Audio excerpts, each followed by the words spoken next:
Ezio Auditore, un des plus grands assassins de tous les temps.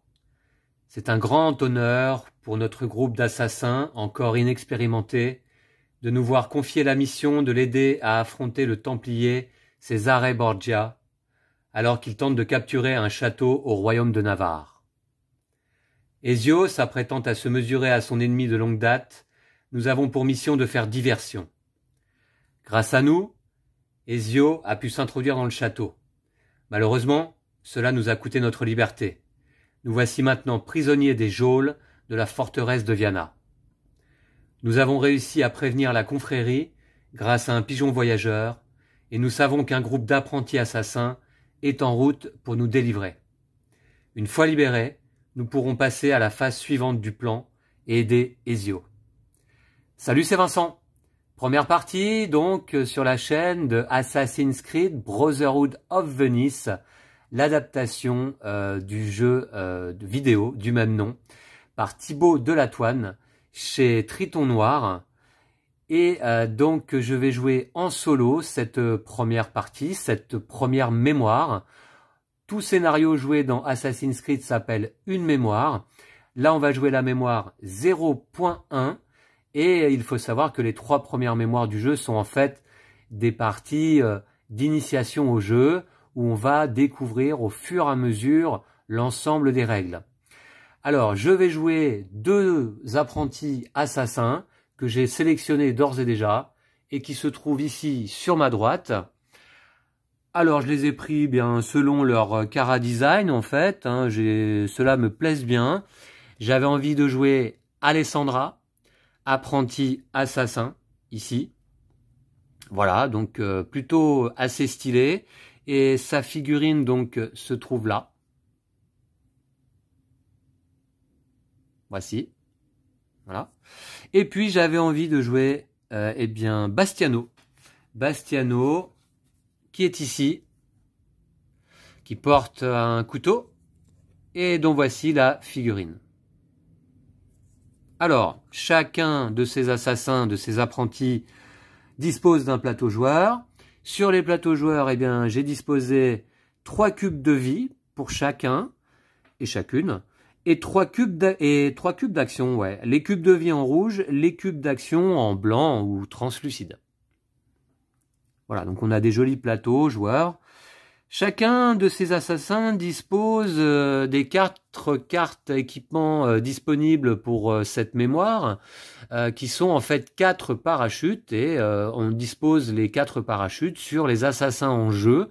Là, il y a 2 assassins en présence, du coup, je leur ai donné à chacun 2 parachutes. Alors, les parachutes vont pouvoir être utilisés à condition de dépenser 2 cubes d'action, les cubes blancs, et nous permettre de nous déplacer d'un toit ou du sommet d'une tour vers un autre toit du même terrain. À ce moment-là, on élimine même un garde sur la case d'arrivée. Alors j'aime bien cet effet parce qu'on peut s'imaginer que on arrive en parachute, là il y a un garde qui est présent, et bim, on lui donne un gros coup de pied en atterrissant, et eh bien, on le couche au sol, et on s'en débarrasse de cette manière. Alors, le terrain, c'est quoi? Eh bien, pour cette première mémoire 0.1, voici les tuiles qui constituent le terrain. Le terrain, en fait, c'est le plateau de jeu.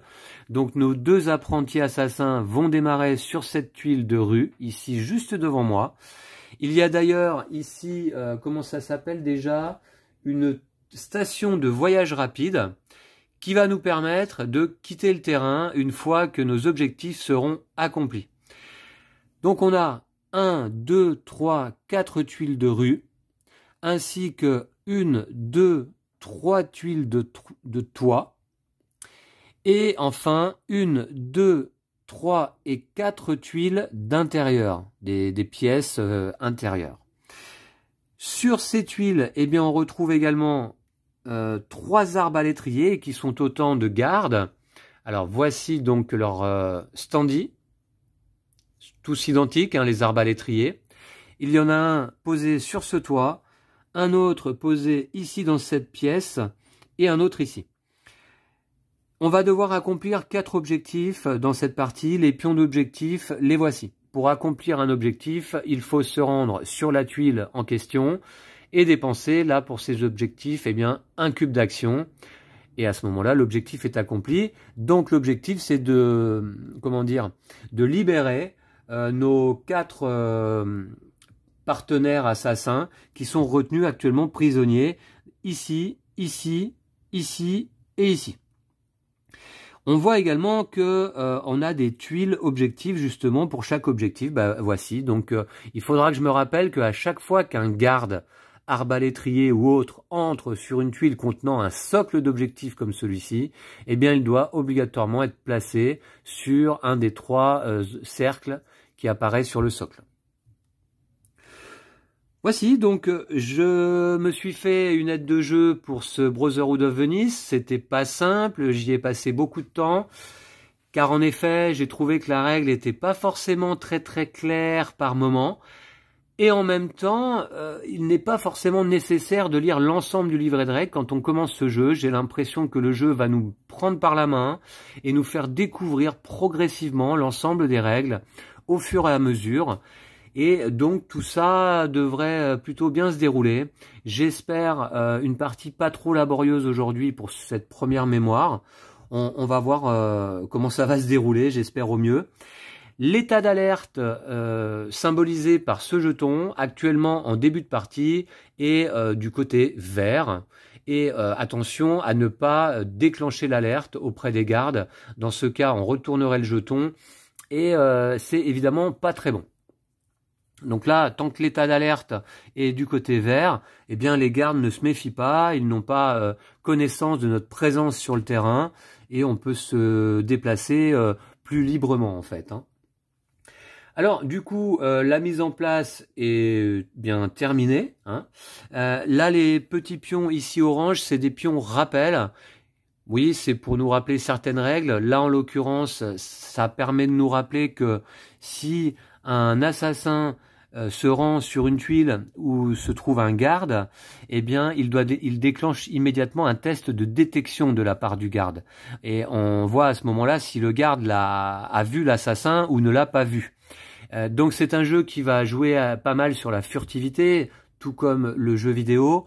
Il faut savoir qu'un assassin peut avoir 2 états.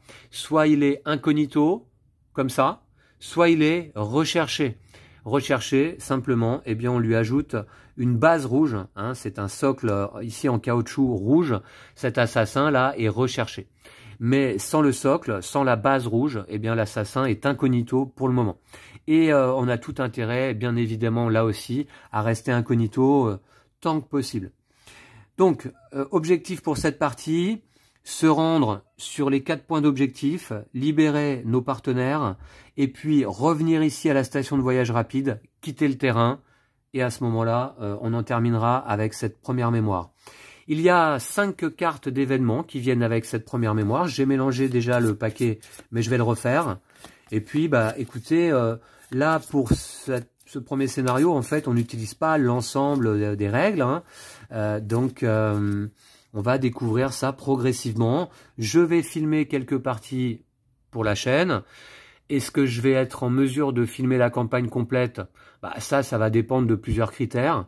Déjà, est-ce que j'aurai le temps?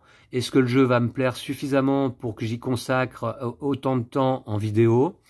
Bah, tout ça, ça reste pour l'instant des questions en suspens, donc on verra. Mais en tout cas, j'ai très envie de démarrer cette campagne d'Assassin's Creed Brotherhood of Venice. Après lecture des règles, eh bien, tout de même, oui, ça donne très envie. J'ai lu le livret de règles complet.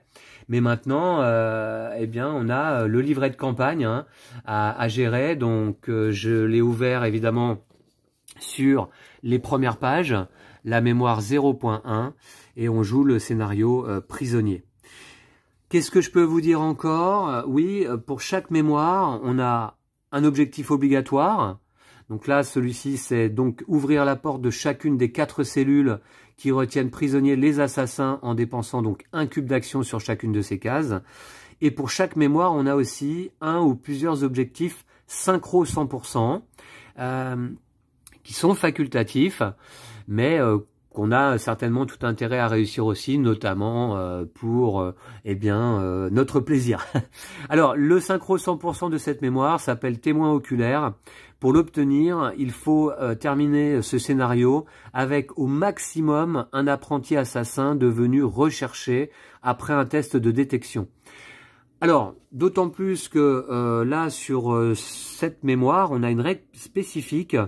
Tout apprenti assassin recherché est immédiatement conduit en cellule par le garde qui l'a découvert. On retire les figurines de cet apprenti et du garde sur le terrain, et les apprentis assassins restants devront compléter cette mémoire sans lui. Voilà, donc sachant que je n'ai que 2 apprentis sur le terrain, évidemment, il ne faut pas que tous les 2 se retrouvent recherchés, car à ce moment-là, ils sont tout de suite conduits en cellule, et puis la partie est perdue, évidemment. Tout devrait bien se passer, on nous dit. Merci donc de nous rassurer. Mais si tous les apprentis assassins sont emprisonnés, la mémoire sera un échec.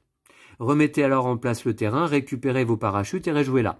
Alors, c'est une particularité de ce jeu. Le jeu se joue en campagne, une campagne de 26 scénarios au total.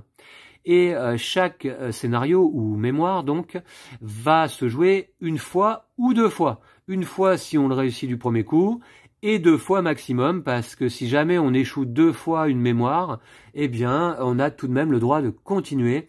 Alors ça, c'est quelque chose que j'apprécie, parce que on n'a pas forcément envie de passer 3-4 parties à rejouer tout le temps le même scénario. Au maximum, on va jouer les scénarios 2 fois. Voilà, donc on est maintenant prêt à commencer notre première mémoire, Aventi. Alors, vous m'excuserez pendant toute la durée de cette campagne en vidéo de mon accent italien ou de mon non-accent italien, car je suis absolument nul dans cette langue. J'ai pourtant fait quelques voyages en Italie, mais c'est une langue qui m'est très difficile.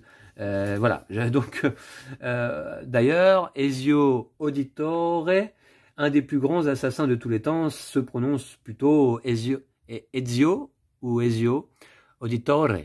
Voilà, pas mal, non? Ok. Donc du coup, on va commencer. Alors, on a une aide de jeu pour chaque mémoire. Et donc là, on est strictement limité aux phases et actions listées ci-dessous. Ça veut dire que là, on va jouer la phase événement. Bon, très bien. On va jouer également la phase des assassins. On ne va pas jouer la phase des ennemis, parce qu'elle n'a pas lieu lors de cette première mémoire, mais on jouera quand même la phase de fin de tour qui ne consiste qu'en 2 choses. On défausse la carte événement du tour en cours et on retire du terrain toute base rouge qui est non attachée à une figurine. Voilà, c'est tout ce qu'on fait lors d'une phase de fin de tour. Mais enfin, surtout, on vérifie si les objectifs sont accomplis ou pas. Et est-ce qu'on passe à un nouveau tour dans ce cas-là? Et puis, les actions qu'on va pouvoir effectuer pendant cette première mémoire sont là. Ce ne sont pas toutes les actions qu'on va pouvoir faire par la suite, hein, mais quelques-unes. On va donc pouvoir accomplir un objectif pour un cube d'action. On va pouvoir échanger nos équipements, là en l'occurrence nos parachutes, pour un cube d'action. Et attention, on commence cette campagne avec des apprentis assassins qui n'ont pas d'armes. On n'a pas d'armes sur ce premier scénario, donc on ne va pas combattre, on ne va pas attaquer les ennemis. On va pouvoir se déplacer également pour un cube d'action. Utiliser un parachute, ça coûte donc 2 cubes d'action. Et utiliser une station de voyage rapide pour quitter le terrain en fin de partie, eh bien, ça coûte également 1 cube d'action. Voilà, donc il ne faut pas oublier que dès qu'un assassin allié incognito, donc sans socle rouge à sa base, eh bien, pénètre sur une case contenant un ou plusieurs ennemis, hein, on effectue un test de détection. Du coup, j'ai l'impression que c'est un jeu qui va être plus tactique qu'on ne le pense. Et tout de suite, il faut regarder la configuration du terrain. Pour s'apercevoir qu'il y a malheureusement 2 objectifs que l'on doit accomplir sur des tuiles où se trouvent des gardes.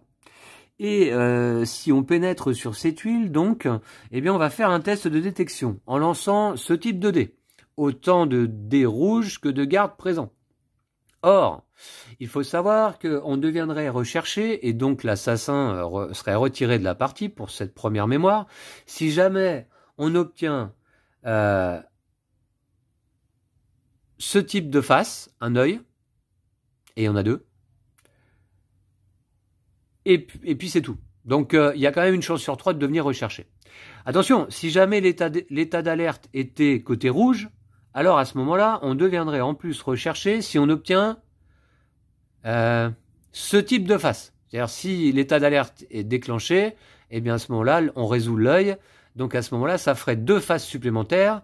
Et là, du coup, c'est 2 chances sur 3 de devenir recherché. Du coup, c'est quand même risqué d'aller sur les tuiles des gardes. Malheureusement, il va falloir s'y rendre parce qu'il y a des objectifs à accomplir. À moins que les gardes se déplacent pendant ce scénario par le biais des cartes événements. Je ne sais pas. Évidemment, j'ai pas pris connaissance des cartes d'événements. Donc voilà. Du coup, d'ailleurs, première chose, phase d'événement, eh bien, on pioche et on applique une carte d'événement. Alors la première, c'est parti. Ombre.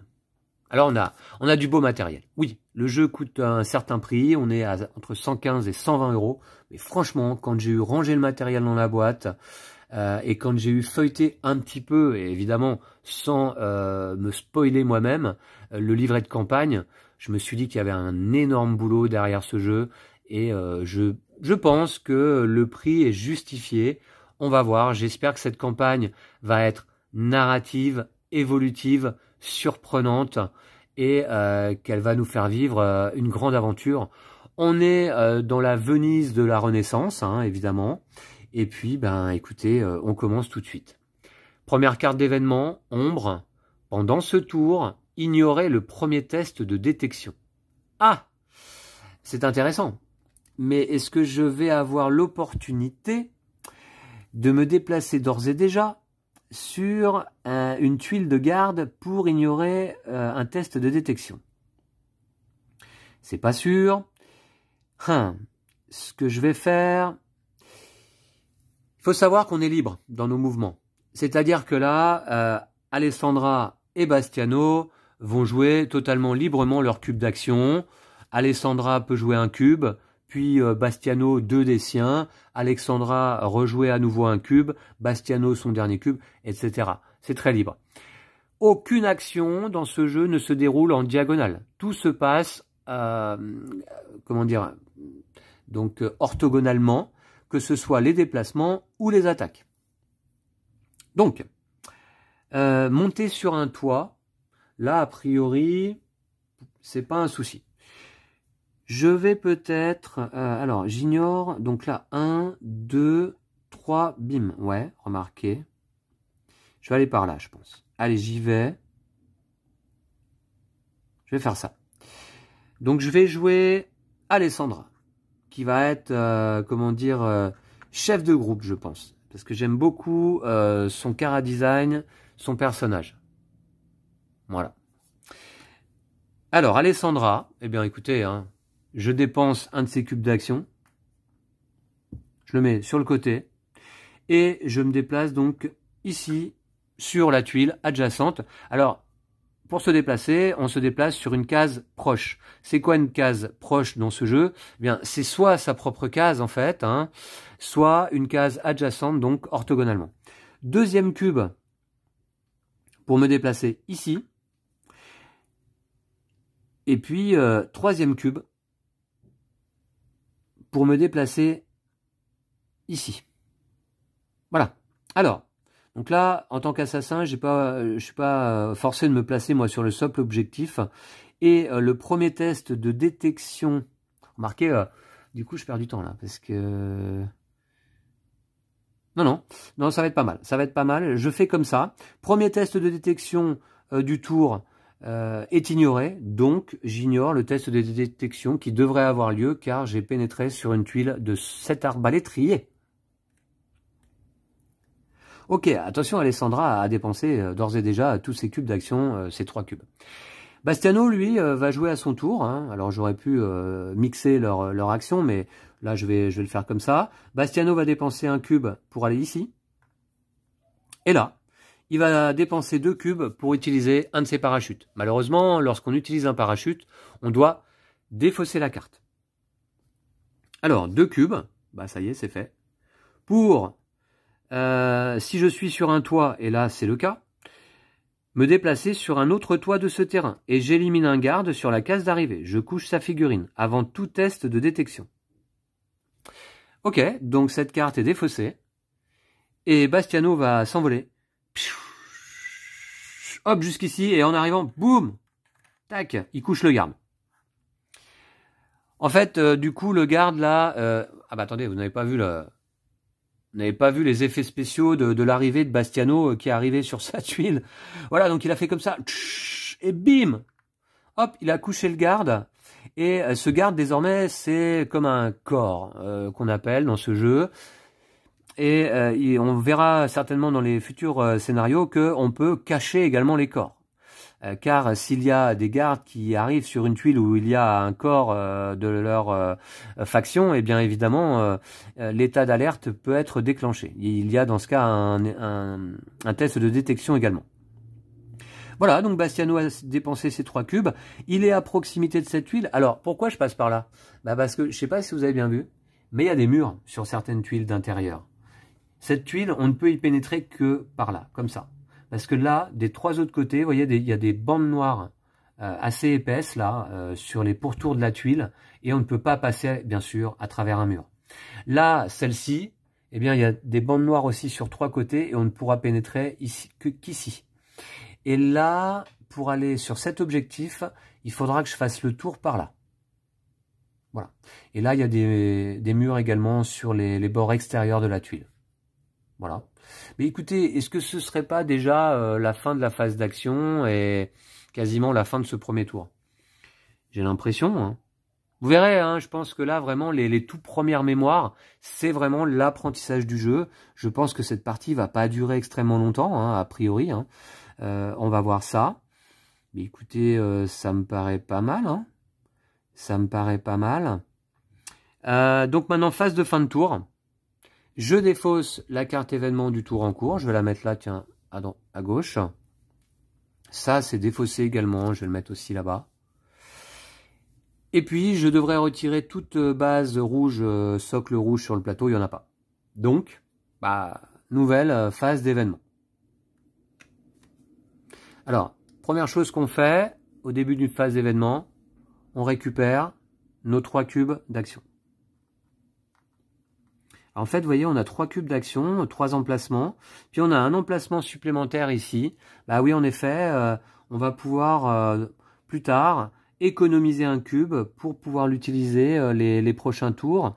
Et par exemple, lors d'un tour de jeu, si j'économise un cube, je le place ici. Et le tour d'après, comme je remets 3 cubes ici, eh bien ça me fait 4 cubes pour le tour suivant, quoi, au lieu de 3. Et puis on voit également qu'on a plusieurs emplacements pour nos points de santé, de vie. Donc je suppose qu'on va pouvoir aussi améliorer. De toute manière, c'est un jeu type role-playing game, RPG. Nos assassins sont actuellement apprentis, mais ils vont passer niveau 0, puis 1, puis 2, puis 3. Leurs équipements vont s'améliorer au fur et à mesure de la campagne. On va trouver de nouveaux équipements. On va avoir une phase en fin de scénario en général de repère, où dans notre repère, eh bien, on va pouvoir soigner notre équipe d'assassins. On va pouvoir donc s'équiper, plein de choses. Mais tout ça, ça va venir progressivement. Allez, nouvelle carte d'événement, donc. Qu'est-ce que ça dit? Des florins. Pendant la phase des assassins, donc c'est ma phase d'action, un assassin peut dépenser un cube pour lancer des florins sur une case proche. Les gardes sur cette case sont occupés à ramasser ces pièces. Ils n'effectueront aucun test de détection jusqu'à la fin de la phase des assassins. Ok, d'accord. Je suis pas sûr que ce me soit très utile sur ce tour, car en effet, eh bien, en ce qui concerne Alessandra, ça va être assez rapide. Un cube pour aller sur cette case, un cube pour aller ici, et enfin un cube pour donc accomplir cet objectif. Alors, accomplir un objectif, je retourne et je prends le pion.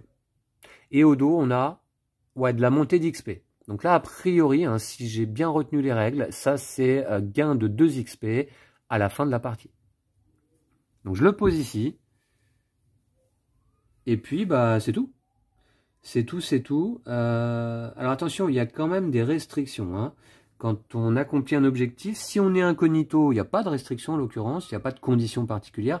Si on est recherché, il ne faut qu'il n'y ait aucun ennemi sur notre case pour pouvoir accomplir l'action, accomplir un objectif. Voilà. Donc très bien. 3 cubes d'action dépensés pour Alessandra. Je vais peut-être les mettre sur le côté quand même, ce sera plus clair pour moi. 1, 2 et 3. En ce qui concerne, eh bien, Bastiano, il va faire 1, 2 pour accomplir cet objectif.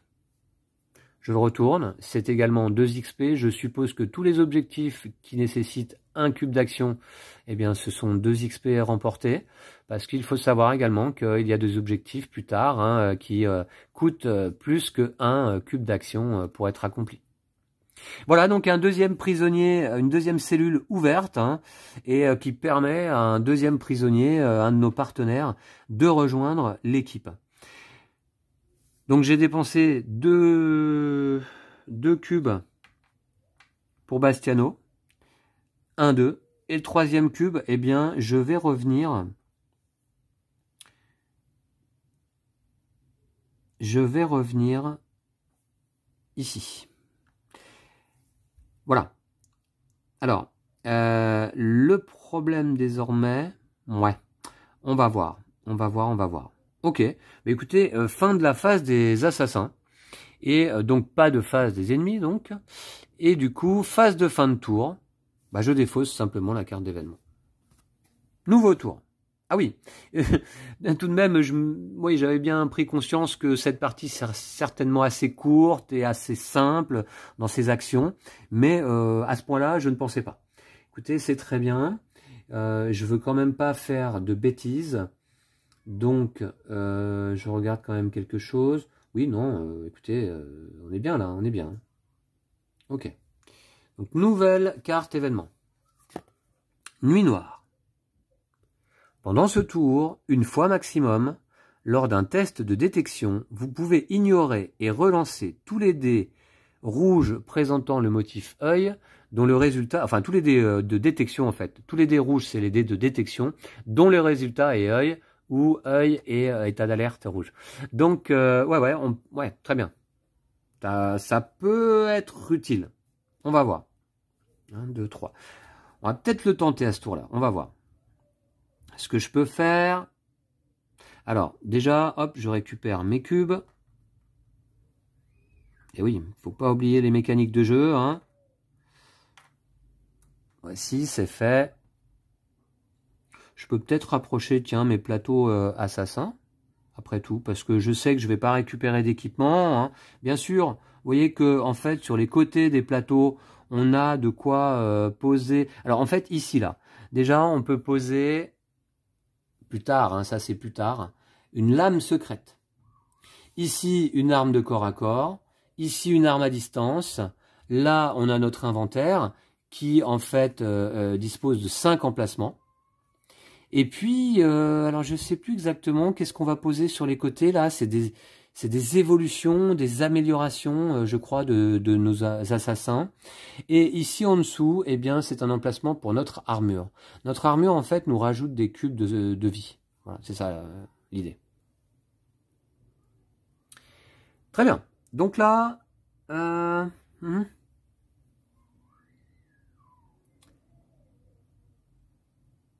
Alors, c'est Bastiano qui avait utilisé un parachute. Désormais, Alessandra va dépenser un premier cube pour se déplacer sur cette tuile, orthogonalement adjacente, donc proche. Ensuite, elle va dépenser 2 cubes pour hop, utiliser un parachute. Elle en a 2. Et donc, elle va pouvoir passer de ce toit à celui-ci. Voilà, il n'y a pas de garde à éliminer là en arrivant, donc pas de souci. Ok. Maintenant, là, ça va être plus risqué pour Bastiano, car il va pénétrer sur cette tuile, je pense. On va utiliser un premier cube pour aller ici. Un deuxième pour aller ici près de la fontaine. Et enfin, un troisième cube pour rentrer sur cette tuile. Alors, attention, test de détection. Il se trouve un arbalétrier, un garde. Donc, je lance un dé rouge. Voilà, c'est tout, hein, finalement. Alors, je ne veux pas... Alors, je pourrais le relancer si jamais j'obtiens cette face ou celle-ci. Mais je préférerais obtenir une face vierge. On va voir. Allez, je suis incognito en tout cas. Donc... Ok, donc c'est la mauvaise face. Là, normalement, je devrais devenir recherché et donc capturé. Là, lors d'un test de détection, pendant ce tour, une fois maximum, lors d'un test de détection, vous pouvez ignorer et relancer tous les dés dont le résultat est... Ok, donc je vais ignorer et je vais relancer. Oh. Ça craint un peu, là. Ok. Bon, bah c'est ma chance habituelle, hein, une fois maximum. Vous pouvez ignorer et relancer tous les dés dont le résultat est... D'accord. Bon, alors, ma chance habituelle au dé. À encore parler, parce que là, j'avais une chance sur 3, hein, simplement, hein, d'être recherché. Parce que cette face-là, elle était sans conséquence, sachant que l'état d'alerte n'est pas activé encore. Très bien. Bon, ça a tendance à me contrarier d'emblée. Oui, ça me contrarie, parce que du coup, Bastiano, eh bien, il est emprisonné. Enfin, il est capturé. Donc, dans ces cas-là, on nous disait que on retire du terrain les figurines de Bastiano et du garde. Ok. Voilà, je vais les placer à côté. Et le pauvre Bastiano, lors de sa première mission, bon, après tout, ce n'est qu'un apprenti, mais enfin, eh bien, il s'est fait capturer. Je pense que ce sera sans trop de conséquences. Voilà. Bah écoutez, terminé pour ce tour. Terminé pour ce tour. Voilà, les apprentis assassins restants devront compléter cette mémoire sans lui. Ça veut dire qu'Alessandra va devoir retourner ici au point d'objectif. Ah oui, et puis j'ai quand même oublié quelque chose. Il y a un objectif là aussi. Ah oui, d'accord. D'accord, d'accord. Bah oui, oui. J'y suis passé là, mais j'ai pas accompli l'objectif. Et c'est vraiment ballot parce que j'aurais dû l'accomplir tant que j'étais sur cette case. Ah ouais. Ok. Bon, allez. Tour suivant. Je défausse la carte d'événement. Je vais récupérer mes 3 cubes d'action. Ah oui. Qu'est-ce que c'est mal joué déjà là, de ma part? Alors c'est plutôt un oubli en fait. Hein. Quand j'étais sur le garde, là j'aurais dû accomplir cet objectif tant que j'y étais. Parce qu'en fait, il faut savoir que le test de détection n'est déclenché que lorsqu'on se déplace. Hein. Tout à l'heure, quand j'étais là, avant de repartir et d'aller sur le toit, j'aurais dû accomplir cet objectif. Voilà. Si j'avais eu plus de vivacité d'esprit à ce moment-là, quoi. Bah c'est pas grave, tant pis, ça va me servir de leçon. Je vais peut-être devoir le rejouer une deuxième fois, ce scénario. Ça commence fort. Allez, nouvel événement. J'ai récupéré mes cubes d'action. Corruption. Pendant ce tour, le premier assassin devenant recherché après un test de détection peut choisir de donner une carte équipement pour chaque résultat œil et comme ça, afin de soudoyer l'ennemi. Il ignore le résultat de ce test et reste incognito. Pendant ce tour, le premier assassin devenant recherché après un test de détection peut choisir de donner une carte équipement afin de soudoyer l'ennemi. Ok, donc ça veut dire que là, je vais aller tout de suite ici. Premier cube d'action, alors il ne reste plus qu'Alexandra en jeu, ici. Deuxième cube d'action, ici. Test de détection, un dé rouge. Bon. Je vais changer de dé.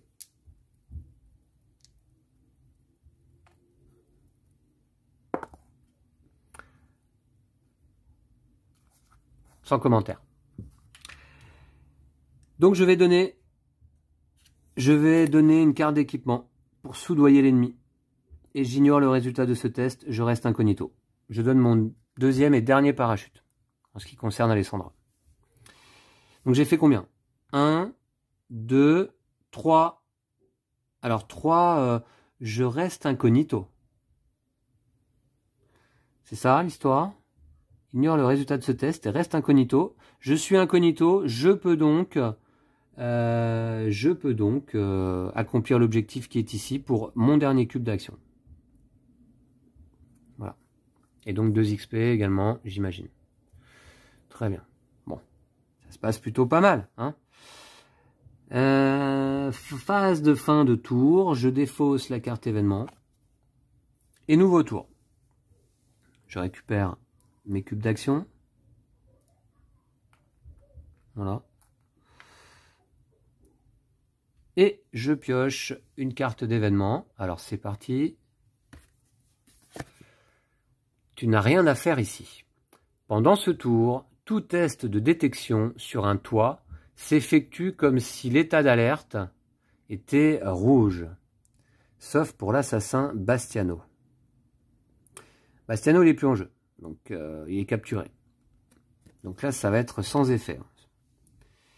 Premier cube pour se déplacer. Deuxième cube pour se déplacer. Et enfin, et faire trempette dans la fontaine. Et troisième cube pour se déplacer ici. Ok? Nouveau tour. Je défausse. Alors, si je dis pas de bêtises, la pioche événement, si la pile d'événements est épuisée, on la mélange pour former une nouvelle pile.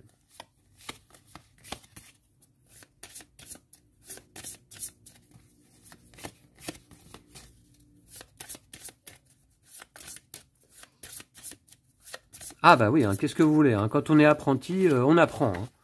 Hein. Voilà, c'est comme ça qu'on apprend. J'ai fait une erreur un peu stupide tout à l'heure. J'aurais dû réussir cet objectif tout à l'heure. Bon. Nouveau tour. Je vais récupérer mes cubes d'action. Et je pioche. Nuit noire. Pendant ce tour, une fois maximum, lors d'un test de détection, vous pouvez ignorer et relancer tous les dés de détection dont le résultat est ou. Voilà. Alors, premier cube d'action pour me déplacer ici. Deuxième cube ici. Troisième cube ici. Bah, il faut que je quitte le terrain désormais. Hein. Et tour terminé. Non, attendez, je suis un petit peu fatigué moi je crois. 1, 2, 3. Donc, premier cube pour accomplir cet objectif. Et 2 XP. Deuxième cube et troisième cube. Voilà. Ok, je récupère mes cubes et nouveau tour. Qu'est-ce que je peux faire d'autre comme action finalement ? Accomplir des objectifs, échanger, se déplacer, utiliser un parachute, utiliser une station de voyage rapide. Oui, eh bien j'aurais fait toutes les actions sauf échanger finalement. Hein. Allez, nouveau tour, je pioche. Ombre, pendant ce tour, ignorer le premier test de détection. Alors, je vous laisse savourer les illustrations hein, qui sont superbes. Hein. Sur les cartes, ouais. Et puis, il y a beaucoup de cartes dans le jeu, plus de 400 au total. Hein, alors, on compte, il y a 2 formats de cartes, il y a ces grandes cartes là. Et puis après, il y a des formats petites cartes pour les équipements, les coffres, certaines récompenses. Mais sur les grandes cartes, il y a toujours de très très chouettes illustrations, je trouve. Voilà. Donc, première action, je vais ici. Deuxième action, je vais ici. Troisième action, j'utilise la station de voyage rapide. Alors ça, quand on utilise une station de voyage rapide, on a 2 options. Soit, eh bien, ça nous permet de faire quitter le terrain à notre figurine. Et là, c'est ce que je vais faire. Hein. Je vais quitter le terrain. Voilà. Puisque la mission est accomplie. Hein, j'ai réussi à délivrer, à ouvrir la cellule de mes 4 partenaires assassins.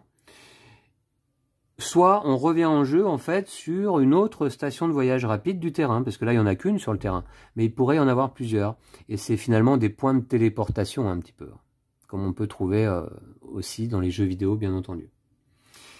Voilà, bah écoutez, première mission accomplie, mémoire 0.1 réalisée avec succès.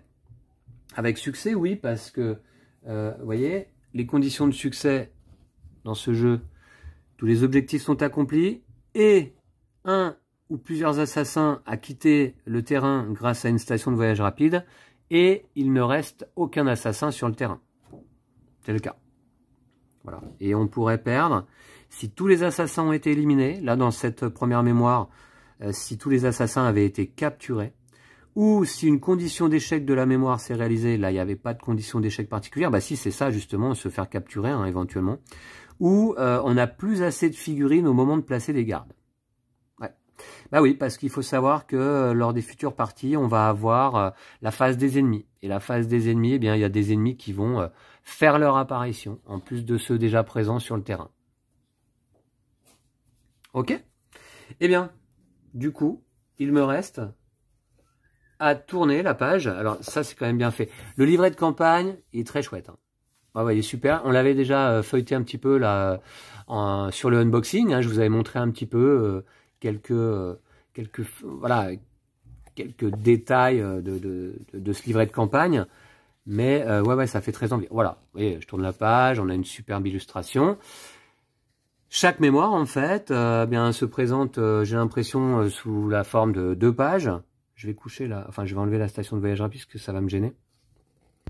Chaque mémoire, en fait, il y a 2 pages, il y a la mise en place, le plateau, le terrain, voilà. Et puis ensuite, hop, on tourne pour faire les étapes de fin de mission, quoi. Alors, la mémoire 0.1 est synchronisée. Voilà, c'est comme ça qu'on dit. Bien joué. Grâce aux jeunes apprentis assassins, nous sommes libres. Les forces de Césarée assaillent la forteresse et ont déjà réussi à prendre quelques bâtiments annexes. Nous pourrons bientôt activer le plan d'Ezio afin de saboter le pistolet de Césarée. Ok. Mémoire accomplie. Sortez les cartes récompenses de l'emplacement 0.1. Attribuez une épée commune à chaque apprenti assassin et la lame cachée à Claudio. Si vous jouez avec moins de 4 assassins ou si Claudio n'est pas en jeu, placez les cartes non attribuées dans l'emplacement Villa. Et bien on va tout de suite commencer à faire ça. Alors du coup, en fait, dans la boîte, il y a un emplacement dans lequel on peut ranger les cartes avec les différentes intercalaires. Mais moi, j'utilise ce petit réceptacle en carton. Ça me permet voilà, d'avoir l'ensemble des cartes du jeu là ici sur la table proche de moi. Donc vous voyez, on a ici une intercalaire pour chaque assassin de départ, parce que j'imagine qu'on va peut-être débloquer de nouveaux assassins au cours de la campagne. Alessandra, Bastiano, on a Claudio et Daria, que j'aurais pu choisir de jouer aussi. Hein. Il faut savoir qu'en solo, on doit jouer au minimum 2 assassins, on peut en choisir plus. Hein. Mais voilà, après on a une intercalaire pour chaque mémoire. Donc on a joué la mémoire 0.1, mais vous voyez, il y a 0.2, 0.3, 0.4, et enfin, après on passe mémoire 1.1, 1.2, 1.3, etc. On a les MA, MB, MC et MD qui sont des mémoires optionnelles qu'on pourra ou non jouer lors de la campagne. Et puis, on a le HQ1, HQ2. Alors ça, c'est les cartes du quartier général. Voilà. Et puis, on a en effet un intercalaire Villa qui se trouve ici, derrière laquelle, une intercalaire. Ouais. Derrière laquelle je vais placer, là, on va voir des cartes. Alors, on nous dit quoi? Sortez les cartes récompenses de l'emplacement 0.1. Voilà, elles sont là. Alors, il y en a 5. Et révélez cette carte après avoir complété avec succès la mémoire 0.1. Donnez-la à Claudio dès que vous pourrez le jouer. Ouais, Claudio, donc, eh bien, il a sa lame cachée, sa lame secrète, en fait, qui vient d'être récupérée. Le problème, si vous voulez, c'est que là, actuellement, il n'est pas présent, Claudio. Donc, pour un cube d'action, si on est incognito, on peut éliminer un garde sur notre case avec cette lame cachée.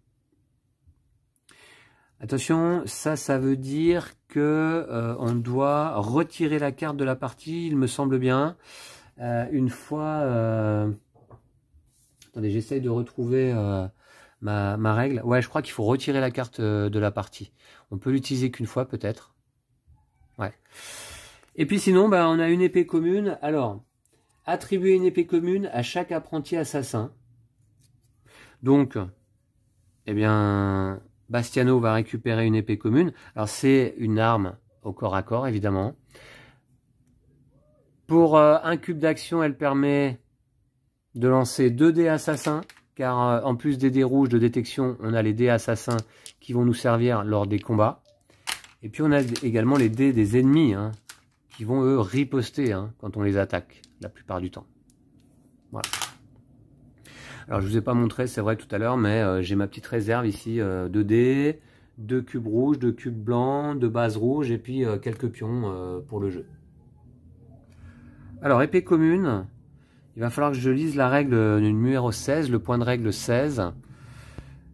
Un garde sur la case visée recule sur une case proche de votre choix, y compris s'il y a une ou plusieurs bases rouges sur sa case. Ok. Écoutez, de toute manière, on découvrira ça plus en détail lors de la prochaine mémoire, hein, que je vous présenterai là très rapidement sur la chaîne. Voilà. Attribuer une épée commune à chaque apprenti assassin et la lame cachée à Claudio. Si vous jouez avec moins de 4 assassins ou si Claudio n'est pas en jeu, placez les cartes non attribuées dans l'emplacement Villa. Donc je les mets effectivement dans l'emplacement Villa qu'on a vu là, ici. Voilà. Alors maintenant,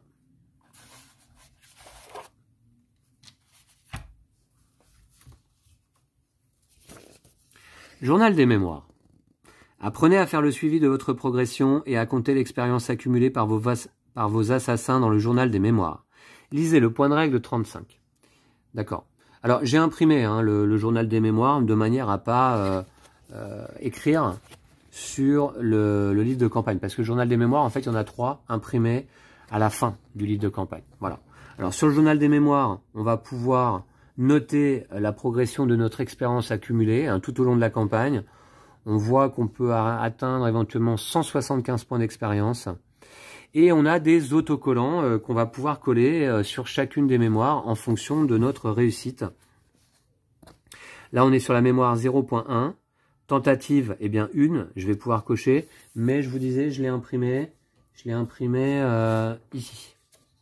Voilà. Donc, on va voir ça. Qu'est-ce qu'on nous dit exactement? Faites la somme de l'XP des 4 pions objectifs accomplis. Alors, 8. 2 x 4. Hein. Pour cette mémoire, 4 fois objectif 1 valant 2 points chacun, soit un total de 8 XP. Inscrivez le résultat dans l'emplacement 0.1 du journal des mémoires. 8 XP, en fait, donc, c'est là. Ici, là, 8. Je vais le noter. Alors, je ne vais pas écrire trop fort pour pas marquer la tuile qui est dessous, évidemment. Voilà. 8 XP, très bien. Alors, tentative, bon, on va voir. Je vais suivre quand même ce qu'on nous dit. Vous voyez, on est pris par la main. Et ça, c'est quand même plutôt appréciable. J'ai l'impression que c'est bien foutu. Entourez la case correspondante, la case 8, de la piste d'expérience située à gauche du journal des mémoires. Ouais, je me demandais un petit peu comment ça allait être utilisé, cette piste-là, parce que c'est pas détaillé, en fait, dans le livret de règles. Mais on va nous le dire au fur et à mesure. Je dois donc entourer la case 8, ici. Voilà. 8 XP. Pas mal. Si vous avez accompli la synchro 100%, collez cet autocollant dans le box 0.1 du journal des mémoires. Est-ce que c'est le cas? La synchro 100%, cette mémoire doit être terminée avec au maximum un apprenti assassin devenu recherché après un test de détection. Eh bien c'est le cas, puisque je n'ai qu'un seul assassin qui est devenu recherché. Hein. En l'occurrence Bastiano. Heureusement que Alessandra a fait le job. Mais je comptais bien sur elle. Donc je dois coller un autocollant. Alors, il y a tout un ensemble d'autocollants, effectivement. Je vais essayer de retrouver... Voilà. Ah ben c'est ouais, j'avais pas regardé les autocollants encore en détail, mais il y a à chaque fois la mémoire, ok. 0.1.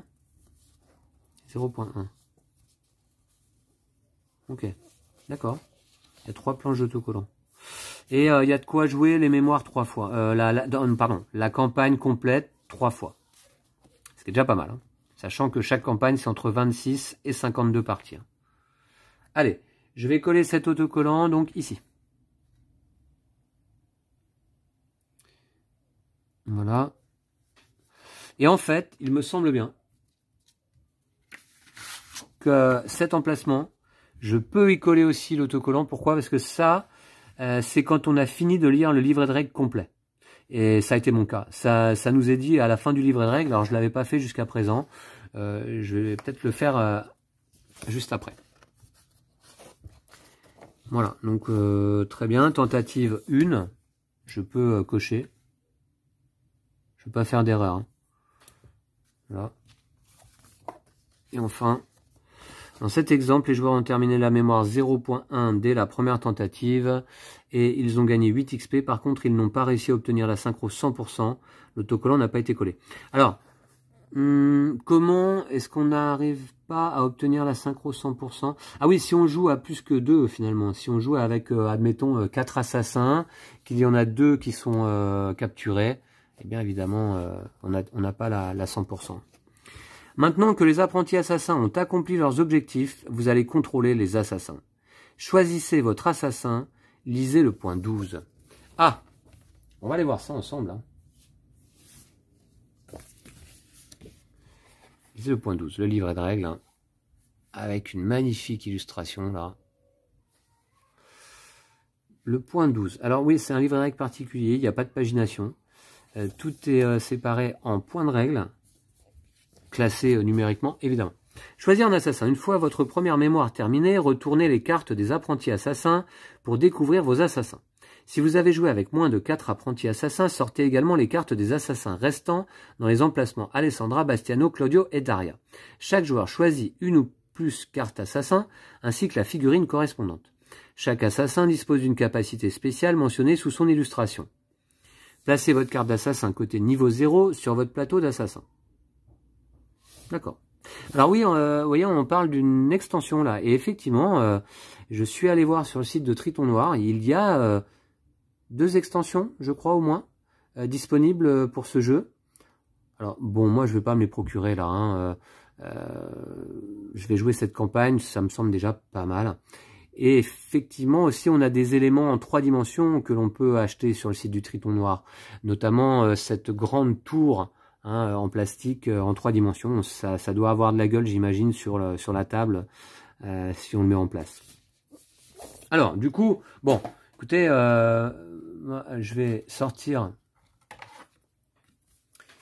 la carte de Claudio, comme ça vous allez le découvrir aussi, et de Daria. Voilà Claudio, voilà Daria, non moins stylé d'ailleurs que Alessandra, hein. Et ils vont commencer tous en niveau 0. Alors, la capacité spéciale de Claudio en niveau 0, une fois par tour, si vous êtes incognito, utilisez votre lame secrète pour 0 cube d'action. Et on a vu que sa lame secrète lui permettait d'éliminer un garde. Ouais. Daria. Pour 0 cube d'action, une fois par tour, rendez 1 cube d'action à un assassin ou à vous-même qui a dépensé tous ses cubes d'action sur votre terrain et qui est resté incognito depuis le début de ce tour. D'accord? Bon. Alors, en ce qui concerne Alessandra, pour 0 cube d'action, une fois par tour, après avoir attaqué avec une arme au corps à corps, ignorez et relancez un dé assassin dont le résultat est riposte en fait. C'est ce résultat, ça c'est un échec et c'est riposte des ennemis. Et on devient recherché en plus, il me semble. On verra ça. D'accord, ouais, pourquoi pas. Et puis enfin, Bastiano au niveau 0. Si l'état d'alerte est rouge, faites tous vos tests de détection sur les toits comme s'il était vert. Ouais, pourquoi pas. Je suis pas forcément très fan de sa caractéristique. Est-ce que je vais pas prendre Claudio avec Alessandra? Vous voyez, Bastiano, il n'a pas fait vraiment le job lors de cette première mémoire. Il m'a pas trop, comment dire, rassuré. Donc, je vais peut-être changer. Et puis, je vais prendre Alessandra en niveau 0 et Claudio en niveau 0. Et puis, bah écoutez, Claudio, je vais tout de suite aller lui chercher en plus sa lame secrète. Ah bah oui. C'est là aussi l'intérêt. Hein. Puisque, qu'est-ce qu'on nous dit? Retour à la villa. Repliez-vous dans votre villa pour reprendre des forces et préparer la mémoire suivante. Lisez le point 36. Bon, finalement, cette phase de fin de partie va durer quasiment aussi longtemps que la partie elle-même. Hein. Page 36, la villa. À la fin de chacune des mémoires 0.1 à 0.3, conservez les cartes et les 3 cubes présents sur vos plateaux d'assassins. Récupérez également vos cubes rouges perdus, vos 3 cubes de départ et ceux ajoutés par votre armure si vous en portez une. Avant de commencer la mémoire suivante, vous pouvez échanger librement de l'équipement entre vous et vous en équiper. Vous pouvez également stocker de l'équipement inutilisé ou en récupérer dans l'emplacement villa. Si vous souhaitez mettre en pause votre campagne et sauvegarder la partie, rendez-vous au point 42. Donc en effet, on peut sauvegarder la campagne et reprendre plus tard. Moi, c'est pas ce que je vais faire là aujourd'hui, puisque je compte continuer assez vite. Alors, Claudio, on a dit, il a une lame cachée. Vas-y. Que je vais disposer donc sur son plateau. Assassin. Voilà. Ok. Qu'est-ce que j'en fais des autres cartes là finalement? Je sais pas trop. Je vais mettre en tout cas les 2 autres épées communes à la villa. Parce que ça, j'en ai pas besoin. Disons que je peux pas les porter là. Hein. Mon emplacement de corps à corps est déjà occupé. À la fin de chaque mémoire, si vous souhaitez arrêter de jouer, sauvegardez votre campagne, d'accord. Conservez les piles de cartes équipements et événements, ainsi que leurs défausses, après chaque mémoire. Elles seront utilisées pour les mémoires suivantes. Ah, conservez les piles de cartes équipements et événements, ainsi que leurs défausses, après chaque mémoire. D'accord. Alors, justement, j'ai une défausse de cartes équipement ici, hein, il y a 3 parachutes qui ont été défaussés lors de cette partie. Équipement et événements. Ah, d'accord. Donc ça veut dire que ces cartes événements-là vont servir pour la prochaine mémoire. Et puis, qu'est-ce que j'avais comme... Ranger les figurines des apprentis assassins dans la boîte de jeu. Ah. Bah alors, c'est d'accord. Attendez voir. Est-ce que je m'étais pas trompé de figurine là? Parce que ça me paraît bizarre cette histoire. Les apprentis assassins. Ah, mais oui, d'accord. Oh là là. Les figurines d'apprentis assassins. Bah écoutez, hein, voilà, hein, c'est ça être apprenti aussi. C'est pas les figurines en plastique que j'ai utilisées. Normalement, elles étaient là. Elles étaient là-dedans. Alors, je vais pas forcément les retrouver, je vais vous les montrer. C'était des standees que j'aurais dû utiliser. Voilà. J'aurais dû utiliser des standees. Bon, bah écoutez, hein, voilà. Hein, c'est pas grave. Hein. C'était sans conséquence. Tournez la page suivante pour commencer la mémoire 0.2 ou sauvegarder la partie. Bah, la page suivante, on va la tourner ensemble, mais sur la prochaine vidéo. Et oui. Conservez les piles de cartes équipements et événements, ainsi que leurs défausses après chaque mémoire. Ok, ça je m'y attendais pas, je ne savais pas. Rangez les figurines des apprentis assassins dans la boîte de jeu. D'accord. Et bien voilà, je vous remercie d'avoir suivi cette première partie de Assassin's Creed Brotherhood of Venice, qui n'a pas été follement épique, hein, je vous dirais, évidemment. Ce n'est que le début de la campagne. Mais oui, j'ai déjà fait quelques découvertes là. On a changé d'assassin, d'équipe. On a désormais Alessandra et Claudio. On a récupéré des épées communes. Claudio, il a encore un parachute, mais un seul. Et puis, on a nos cubes d'action et de vie. Et puis la prochaine fois, on va jouer sur un nouveau terrain, hein, avec certainement quelques gardes et ennemis supplémentaires. Voilà. Donc je vous dis à très très vite. Je vous remercie d'avoir suivi cette première vidéo d'Assassin's Creed Brotherhood of Venice. J'espère qu'elle vous a plu. J'espère qu'elle vous a donné envie de suivre la suite de cette aventure. Et donc à très très vite. D'ici là, prenez soin de vous et de vos jeux de société. Salut à tous et à toutes.